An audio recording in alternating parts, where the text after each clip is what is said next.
নমস্কার, আমি মিঠু কলকাতা থেকে বলছি। বাঙালি বাড়ির আবার একটা নতুন গল্পে আপনাদের সকলকে স্বাগত জানাই। ঘড়িতে এখন বাজে সকাল 7টা। সকালবেলায় 1 কাপ ব্ল্যাক কফি দিয়ে দিনটা শুরু করলাম।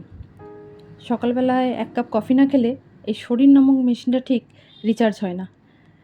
তাই 1 কাপ কফি দিয়ে দিন শুরু করলাম। তারপরে সারাদিন চলতে থাকবে।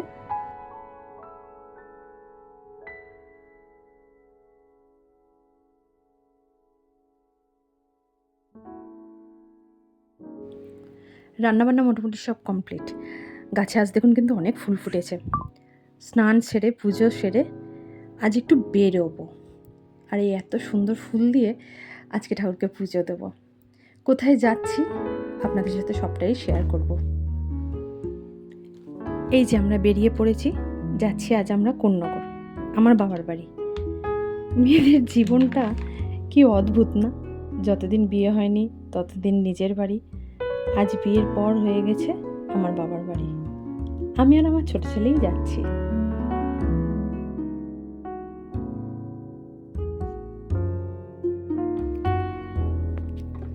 উঠে পড়েছি অটোতে, যাব লঞ্চঘাট।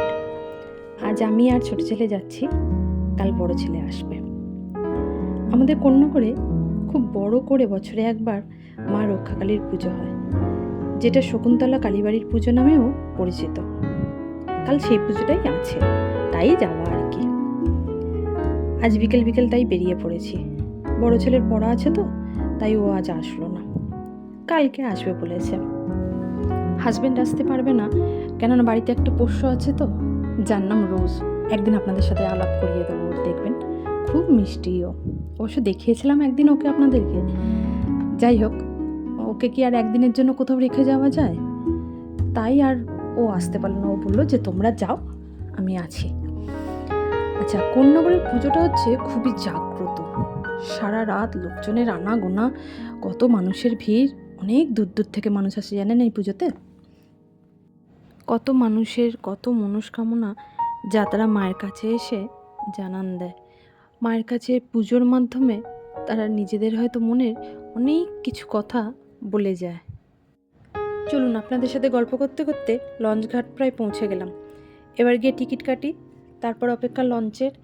তবে লঞ্চ বেশিক্ষণ দেরি করে না। দেখে আগের লঞ্চ যদি বেরিয়ে যায় তাহলে আর 5-10 মিনিট হয়তো দাঁড়াতে হবে, দাঁড়ালেই লঞ্চ চলে আসবে। চলুন, পৌঁছে গেছি লঞ্চঘাট। এবার এখান থেকে যাব হাওড়া।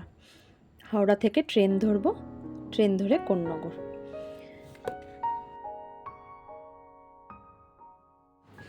টিকিট কাটা কমপ্লিট হয়ে গেছে, এবার অপেক্ষা হলো লঞ্চের। দেখি কখন লঞ্চ আসে। তবে কাউন্টারে জিজ্ঞাসা করলাম, ওখানে বললো যে 5 মিনিটেই চলে আসবে। আর এই দেখুন কীরকম জলের ভেতরে একটি কুকুর স্নান করছে। ওদেরও তো গরম লাগে, তাই না? আর এই গরমকালে এই ঠান্ডা জল, আমাদের কাছেই যেন অমৃত, আর ওদের কাছে তো সত্যি যে হারে গরম পড়েছে সে হারে তো আর পারা যায় না যেন। আর এই যে এই ছেলেটি হলো আমার ছোট ছেলে। একে বলছি ক্যামেরার দিকে তাকা একবার, যেই বলছি অমনি ব্যাস মুখ ঘুরিয়ে সোজা হাঁটাও দিচ্ছে একদম। যত বলছি একবার কমসে কম বাবা ক্যামেরার দিকে তাকা, কিছুতেই তাকাবে না। এই জায়গাটা হলো আমাদের এখানকার গঙ্গার ঘাট। কিন্তু জানেন, আমাদের এই গঙ্গার ঘাটে অনেক সিনেমা শুটিং হয়েছে। আচ্ছা, আপনাদের তো আমি বলিনি এখনো পর্যন্ত আমি কোন গঙ্গার ঘাটে দাঁড়িয়ে আছি। আমি দাঁড়িয়ে আছি এই যে দেখুন, শোভাবাজার জেটিতে।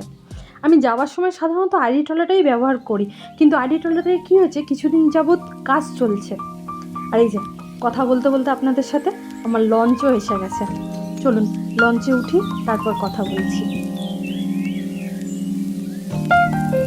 লঞ্চে উঠে গেছি, এবার গন্তব্য হলো হাওড়া স্টেশন। কি ভালো লাগে বলুন, এই বিপুল জলরাশির ওপর থেকে আপনি কি সুন্দর ভাসতে ভাসতে যেন চলে যাচ্ছেন। একটা যানের ওপর বসে সুন্দর করে আপনাকে নিয়ে চলে যাচ্ছেন, আর আপনি চতুর্দিকে এই বিপুল জলরাশি দেখতে পাচ্ছেন। আচ্ছা, ওই যে দেখতে পেলেন কি, এই যে দেখুন ছোট ছোট ডিঙি বলে এগুলোকে, সকলেই জানেন হয়তো। বেশ ভালো লাগে না? আগে বেশ গঙ্গায় এইসবই ভেসে বেড়াতো, এতে মাছ ধরা এবং অন্যান্য আরও অনেক কিছু কর্মে হয়তো লাগে। কি ভালো না? আগে এই ডিঙি করে সব কিছু গঙ্গা পারাপার করা হতো, আর এখন আমরা লঞ্চে করে গঙ্গা পারাপার করি। আমাদের এই যুগে হয়তো অনেক কিছুই উন্নত। আর ওই যে দেখা যাচ্ছে হাওড়া ব্রিজ, পৌঁছেও গেছি প্রায়, আর এটলা পেরিয়ে গেছে, এবার হাওড়ার দিকে এগোচ্ছি। আর ছেলে বলল একটুখানি এই যে ঝুড়ি ভাজা মাখা বা ঘটি গরম যাই বলেন না কেন খাবে। রাস্তায় বেরিয়ে যদি এইসব একটু চুকুর চাকুর না খাওয়া হয় ঠিক ভালো লাগে না। দেখুন, কথা বলতে বলতে আমরা প্রায় হাওড়া স্টেশন পৌঁছে গেছি, প্রায় না পুরোটাই পৌঁছে গেছি। ওই যে স্টপেজ দেখা যাচ্ছে, এবার লঞ্চ ঘুরবে, তারপরে হাওড়া স্টেশন। পৌঁছে গেছি আমরা হাওড়া স্টেশনে, টিকিটও কেটে নিয়েছি। এবার দেখি কোন ট্রেন আছে। এখন অনেক ট্রেনই পাবো, এখন অফিস টাইম তো। এই হাওড়া স্টেশনে ঢুকলেই না মনে হয় যেন কোথাও ঘুরতে যাই, বেশ লং জার্নি, একটা ট্রেন হবে, বেশ সুন্দর করে আমরা ঘুরতে যাব, দারুণ লাগে কিন্তু। চলুন, এবার আমরা ট্রেনে উঠে পড়েছি। এবার খানিকক্ষণের রাস্তা, বেশি না, 4-5টা তো স্টপেজ হাওড়া থেকে আমাদের। দেখবেন কথা বলতে বলতেই খুব সুন্দর করে আমরা বাড়ি পৌঁছে যাব। দেখুন, সূর্য প্রায় বাড়ির পথের দিকেই পা বাড়িয়েছে, এই যে উঁকি দিচ্ছে বাড়িগুলোর পেছন থেকে। সূর্যও নিজের বাড়ির দিকে এগোচ্ছে, আর আমিও যাই আমার বাড়ির দিকে এগোই।